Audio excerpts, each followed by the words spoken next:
hello hello गाइजहरु मैले पनि युट्युबमा हेरेर सिकेको कुरो हो जानेको कुरो हो हैन तपाईहरुलाई इच्छा लाग्छ भने गर्नु इच्छा लाग्दैन भने नगर्नु हैन जसले पनि कौसीमा थोरै थोरै गमलामा भेन्टा खुर्सानीहरु रोपे हानि त्यो मान्छेहरुको लागि है यो लसुन यो दुईपटी लसुन सानो सानो थियो है अनि त्यसपछि यो चाहिँ अखबारे खुर्सानी यो खुर्सानी छ 5 वटा है अनि त्यसपछि यसलाई यसरी पिन्नुस् यसरी थिच्नु क्या यसरी थिच्नु हैन अनि त्यसपछि थिचेर यसलाई पानीमा भिजाउनु अहिले कति बज्यो भने अहिले 2:30 भयो भनेसी भोलि बिहानसम्म हुन्छ ल यो भोलि बिहानसम्मलाई हुन्छ 2:30 भयो अहिले यो रातभरि भिजाइदिनु पानीमा है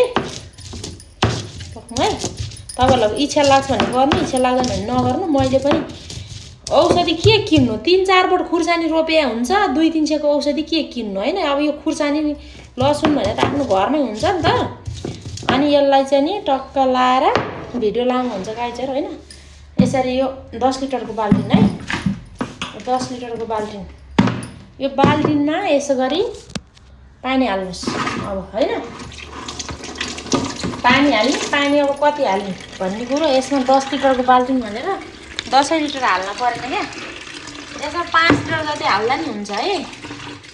5 लिटर जति हाल्ने अनि अर्को के हाल्ने भनेदेखि छ भने एरियल सरफ कस्तो खारा यो खुर्सानीको छ भने एरियल सरफ हाल्नुस्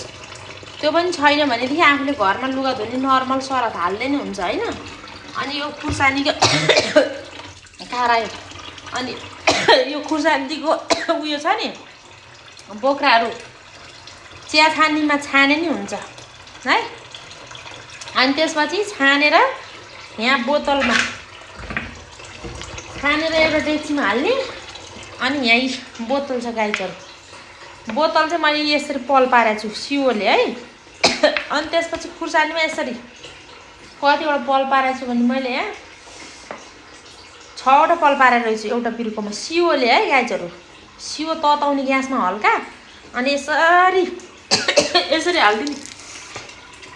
यो खारा यो खुर्सानीको गरेर खुर्सानीहरुमा अनि त्यसपछि फूलहरुमा हाल्नु किराहरु चाहिँ एकदमै मर्दो रहेछ है मैले पनि जानेको कुरा अब 2-4 बोट खुर्सानीको लागि के औषधि किन्न जानु हैन त्यही भएर तपाईहरुलाई इच्छा लाग्छ भने गर्नु फूल पनि नझर्दो रहेछ खुर्सानीहरु पनि एकदम झुप्क झुप्क फल्दो रहेछ नभए म देखाइदिन्छु पखनलाई अब मैले नि युट्युब हेरेर जानेको कुरा हो तपाईहरुलाई इच्छा लाग्छ गर्नु इच्छा लाग्दैन नगर्नु हैन कस्तो मजाले फल्छ कि किरै लाग्दैन रहेछ